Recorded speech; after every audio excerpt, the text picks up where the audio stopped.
আপনার ফজরের নামাজ বাদ যাচ্ছে শুধু আপনার অলসতার জন্য। আপনার ক্রোধ এক ধরনের জাহালা, যখন আপনি আপনার পিতামাতার উপরে নিজের কণ্ঠকে উঁচু করেন। আপনার চোখের সামনে যখন কোনো খারাপ ছবি আসার পরেও আপনি টিভির চ্যানেল পাল্টাতে পারেন না, বুঝে নেবেন সেটাই জাহালা।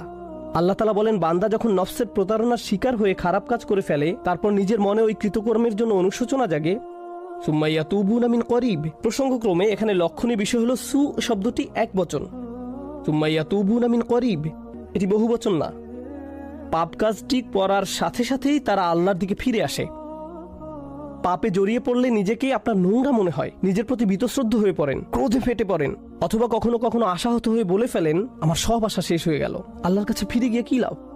কিংবা ভাবেন, এখন আর তওবা করে কী লাভ হবে, এখন তো আল্লাহর সাথে কথা বলার কোনো অবস্থাই নেই আমার। খুবই বিব্রতকর অবস্থা। আল্লাহ বলছেন, এটা তওবা না। সত্যিকারের তওবা হলো যখন আপনি সিদ্ধান্ত নিয়েছেন আপনি আল্লাহর বিধান সজ্ঞানে আর লঙ্ঘন করবেন না, অথবা প্রকাশ্যে বা আপনার লাইফস্টাইল হিসেবে আর আপনি পাপ কাজে জড়াবেন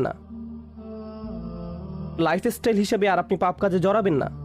তাই বলে আপনি তো ফেরেশতা না।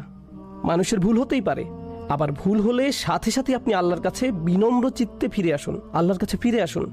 সুম্মা ইয়াতুবুনা মিন করিব।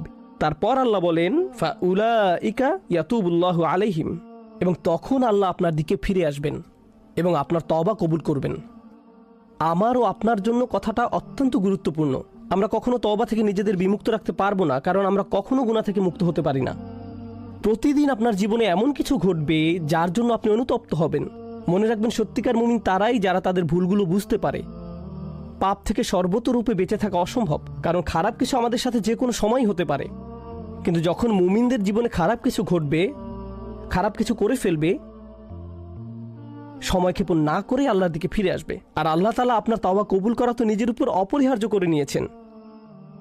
ওয়া কানা আল্লাহু আলিমান হাকিমা। আর আল্লাহ হচ্ছেন সর্বজ্ঞ এবং পরম জ্ঞানী। আল্লাহ জানেন আপনি কি অবস্থায় আছেন। আপনারা জানেন, একজন অপরাধীর অপরাধ যখন বিচারকের সামনে উপস্থাপন করা হয়, তখন অপরাধী ব্যক্তি এবং তার পক্ষের উকিল বিভিন্নভাবে বিচারকের সহানুভূতি আকর্ষণের চেষ্টা করে। যেমন তারা বলে, আপনি জানেন যে মূল ঘটনা এমন ছিল না, অথবা মূল ব্যাপারটা শুনলে হয়তো আপনি আপনার সিদ্ধান্ত থেকে ফিরে আসবেন।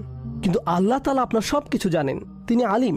আপনি আল্লাহ তাআলার চেয়ে উত্তম কৌশলী হতে পারবেন না, এবং তিনি জানেন আপনার অপরাধ ক্ষমার যোগ্য কি না।